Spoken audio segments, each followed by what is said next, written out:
तब वो क्या बनेगा। अब ये महान बनने के लिए हमें कहीं से इंपोर्ट करनी पड़ेगी टेक्निक, या हमारे अंदर है?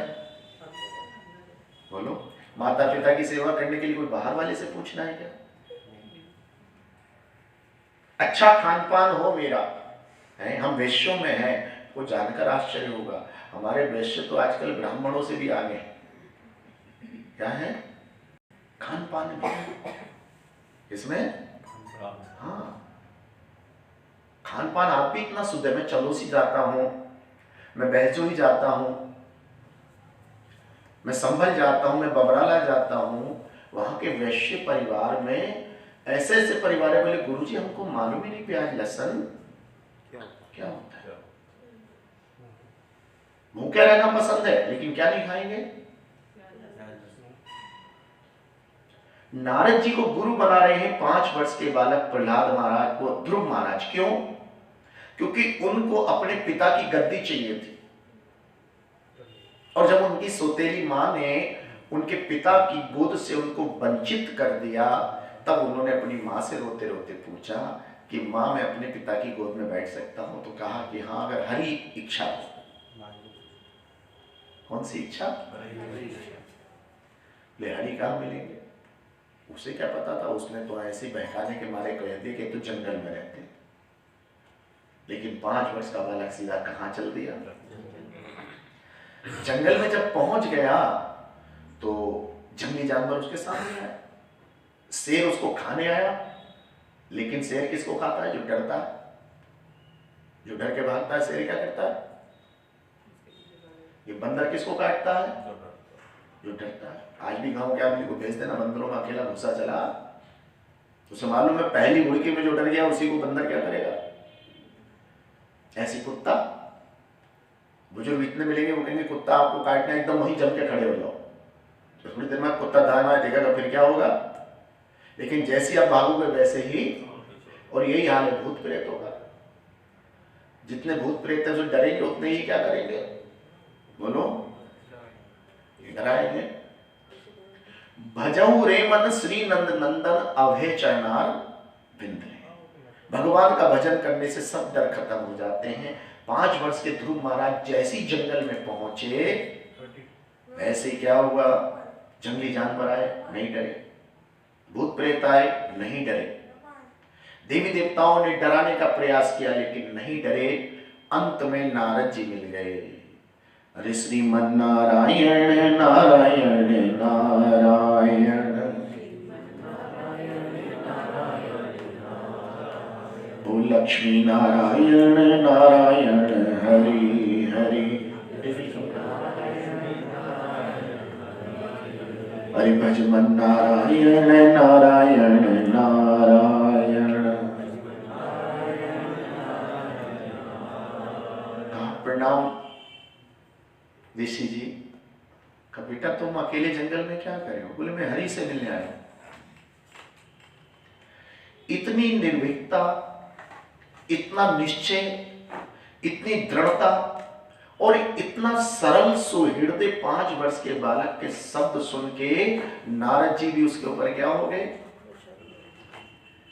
बलिहारी हो गए। मन ही मन सोचने लगे तुझे जरूर मिलेंगे, किसी को मिले या, लेकिन देखो आपके कोई बालक सेवा करता है, कुछ आपको रोटी खिला रहा है, जलपान करा रहा है, या आपके सामने कोई एक्टिविटी कर रहा है, तो एकदम आप उससे बोलते हो कि ये बच्चा जरूर बड़े होके कुछ ना कुछ बनेगा, क्योंकि पूत के पांव पालने में ही। कहा ये जो ध्रुव है ये जरूर कुछ ना कुछ नया करेगा। बेटा क्या चाहते? बोले महाराज मुझे हरि से मिला। बोले देखो बिना गुरु के हरि नहीं मिलते। भगवान की कृपा प्राप्त करने के लिए गुरु बनाना बहुत जरूरी है, लेकिन अब हमने गुरु तो जल्दबाजी में बना लिए। जो हमारे माता पिता के गुरु चल रहे वही हमने बना लिए, जो हमारे भाई के गुरु चल रहे वही हमने, हमारे एक मित्र हमें ले गए थे हमने वही गुरु बना लिए। ऐसे गुरु नहीं बनते। पहले गुरु को देखो, पानी पियो छान के और गुरु धारण करो जान। अपने गुरु की 7 पीढ़ियों का हमें ज्ञान होना चाहिए। इनके गुरु कौन थे, उनके पर गुरु कौन थे, उनके भी गुरु कौन थे। और जब 7 पीढ़ियों का ज्ञान हमें हो जाए तब हमें उन गुरु से निवेदन करना चाहिए कि गुरु हमें भक्ति करना सिखा दीजिए। गुरु हमने धारण कर लिए, हमें यही नहीं मालूम गुरु क्यों धारण किए जाते, डॉक्टर पे क्यों जाते हैं, बोलो, दवाई लेने। सब्जी वाले पे क्यों गए, कपड़े वाले पे क्यों गए, मिठाई वाले पे क्यों गए, मिठाई लेने। सबको मालूम है। अब हम पूछ रहे हैं गुरु पे क्यों गए, बताओ। ज्ञान लेने। बोलो हरे कृष्णा। सबसे पहला ज्ञान हमारी माँ ने दिया, इसलिए पहली गुरु भी कौन हो गई, बोलो, इसलिए माँ जैसा कोई। दूसरा ज्ञान पिता से मिला, तीसरा ज्ञान गुरु से मिला।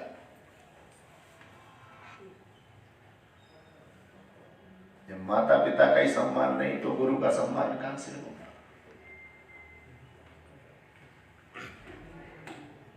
टेलीफोन विभाग के जेई ने अपने घर कीर्तन कराया। ऊपर रहते थे, नीचे उनके माता पिता रहते थे।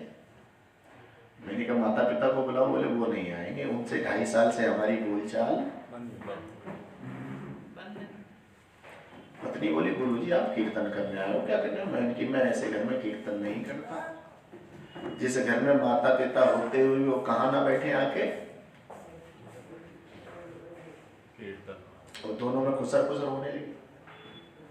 अजीब बात है, हमने इतने रिश्तेदार बुलाए और ये गुरुजी निराले हैं, क्या कह रहे हैं, पहले क्यों बुलाओ। मैंने कहा जाओ नीचे जाओ, माता पिता से कहना गुरुजी बुला रहे हैं। बोले गालियां बकेंगे, क्या बकेंगे, नहीं सुन लेना गाली बके। और मैंने कहते गाली बके अगर आप थप्पड़ भी मारे तो थप्पड़ भी क्या कर लेना, तेरे माता पिता है भाई। एक एक बूंद किसकी है। वो गया नीचे, उसने नमस्ते करा, उन्हें गुरुजी बुला रहे हैं। आके बैठ गए दोनों। पोते पोती पहले तो हिचकिचाते रहे, फिर भाग के पोता गया और दादा की गोद में। दादा ने पुचकारे को, प्रवचन शुरू है, कीर्तन शुरू है, खूब नाचे। मैंने बहू से कहा चरण छू, सकुचाते हुए चरण छुए। दोनों ने क्या दिया, आशीर्वाद दिया। चारों को मैंने बुलाया, तुमने कीर्तन करने के लिए बुलाया, मुझे गुरु दक्षिणा दोगे नहीं दोगे। बोले हाँ देंगे। बोले क्या गुरु दक्षिणा लोगे आप। आज से पहले की कोई भी बात पे डिस्कस, आज से तुम नए कलेवर में हो। ये तुम्हारे बहू और बेटे हैं और ये तुम्हारे सास और ससुर। 2.5 साल का सूखा 1 मिनट में क्या हो गया, बोलो। गणेश जी की पूजा हम करते हैं, लेकिन मैंने बार बार बोला जब तक हम अपनी माँ के सेवा नहीं करेंगे तब तक गणेश जी हमसे प्रसन्न। गणेश जी काहे के लिए प्रकट हुए थे, पार्वती मैया की, उनका कोई दूसरा काम ही नहीं था। जया और विजया जो पार्वती की दासी थी, गण थी, उन्होंने कहा कि जितने भी गण हैं वो शिव जी के, और हम लोग कैलाश पे स्नान करे हो चाहे कपड़े बदले हो तो आते सीधे शंकर जी तो आते आते साथ में हजारों। बोले इसलिए एक आधा गण हमारा भी निजी होना। तब अपने उपटन से एक सुंदर सा बालक बनाया और उसमें मंत्रों के द्वारा प्राणों का आवाहन किया गया और उनको गेट पर बिठा दिया गया। ये गणेश जी की क्या है, उत्पत्ति का। सब्जी वाले पे जाके क्या मिला, सब्जी, तो गणेश जी पे जाकर क्या मिलना चाहिए। गुरु जी विघ्न विनाशक है, विघ्न हरता है, जो मैं काम करूं वो क्या चलती रहे। सारे व्यापारी गणेश जी की पूजा करते हैं, सबका तो व्यापार नहीं चलता। बोलो, सारे लोग मंदिर में खड़े होकर एक ही लाइन गा रहे हैं, विषय विकार मिटाओ, पाप हरो, तन मन धन जो कुछ है तेरा तेरा तुझको क्या लागे। लेकिन मंदिर से बाहर आते उलट गया मामला। मंदिर की अगर किवाड़ी टूटी है मोहल्ले की, तो मंदिर की किवाड़ी टूटी हुई, खुद की बिल्डिंग ऊंची खड़ी है, लेकिन मंदिर पूरे मोहल्ले का होने के बाद भी क्या है, छोटा।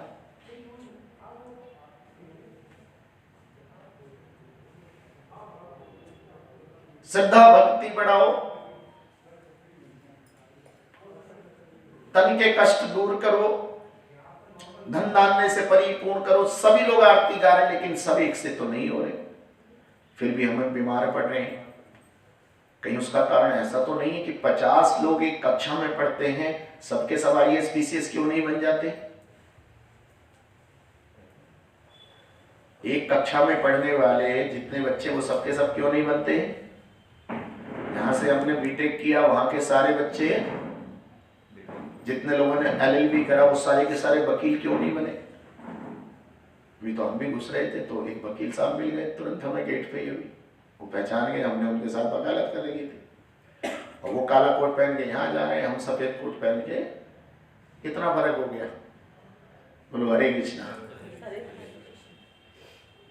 उनके पास आज 2-3 तारीखें होंगी, आज सैटरडे ना, कंडोलेंस रहती है, वर्क सस्पेंड रहता है बेंच के चक्कर में, हाईकोर्ट के। एक अदक जमानत मिलेगी उनको, तब वो किसी को छुड़वाने की अर्जी लगवाएंगे। और हमें आज कितनों को छुड़ाने की क्या मिली है? ये सबको अधर्म से छुड़ाओ, भगवान के नाम पे बोलो लगभग। हरे कृष्णा कृष्णा कृष्णा हरे हरे, हरे राम देखो, माता जी का नाम रानी देवी लगभग 90 वर्ष इस धराधाम पर रही। 13 दिन तक उनकी आत्मा यही विचरण करती है, और इसलिए हम लोग इकट्ठा होते हैं।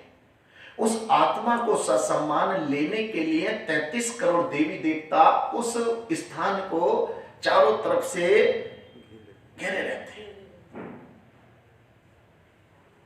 छोटा सा उदाहरण है, अगर मुरादाबाद के किसी परिवार में 10 लोग थे, लेकिन वो कुंभ के मेले में गए और उनका 5 साल का बच्चा उसमें क्या हो गया, अब आई सब में ढूंढा, 2-3 साल हो गए उनको। अब उन्हें पता लगा कि वही आपका बच्चा इस समय कंपनी बाग में खेल रहा है। तो मुझे बताइए, एक जना लेने जाएगा या सभी भाग पड़ेंगे? सभी भाग पड़ेंगे ना। और उसको देखते ही क्या करेंगे फिर?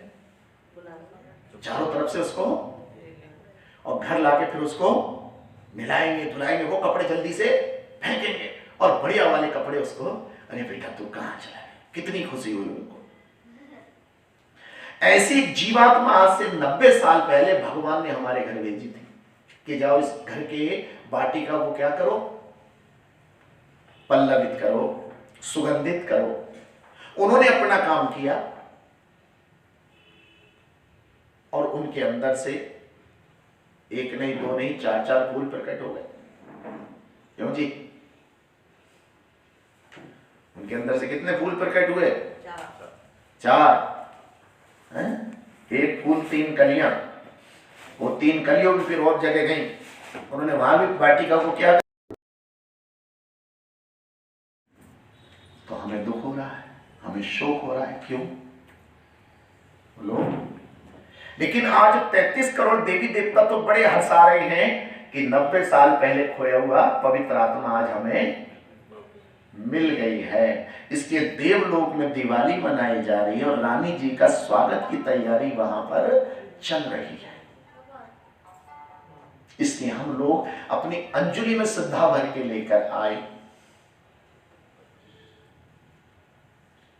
वही ज्ञान जिससे हम भगवान को जान सके। भगवान ने गीता में कहा है कि जन्म कर्म चा में दिव्यम, जो मेरे जन्म को कर्म को पहचान जाता है ऐसा महात्मा सुदुर्लभ है, उसको फिर दोबारा इस धराधाम पर जन्म लेना नहीं पड़ता। 5 वर्ष का बालक ध्रुव महाराज ने नारद जी के चरण पकड़ लिए।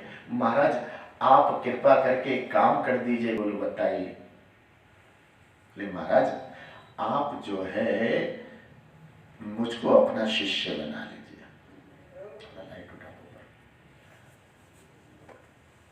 मुझे क्या बना लीजिए? शिष्य बनते ही गुरु मंत्र दिया गया, ओम नमो भगवते वासुदेवाय। ओम, ओम क्या है? ये बड़ा विलक्षण शब्द है। आर्य समाजी भी ओम को मानते हैं। आर्य समाजी भी किसको मानते हैं? ओम। गायत्री परिवार वाले भी ओम को। ये ओम क्या है? ब्रह्मा विष्णु महेश का संयुक्त दर्शन ओम है।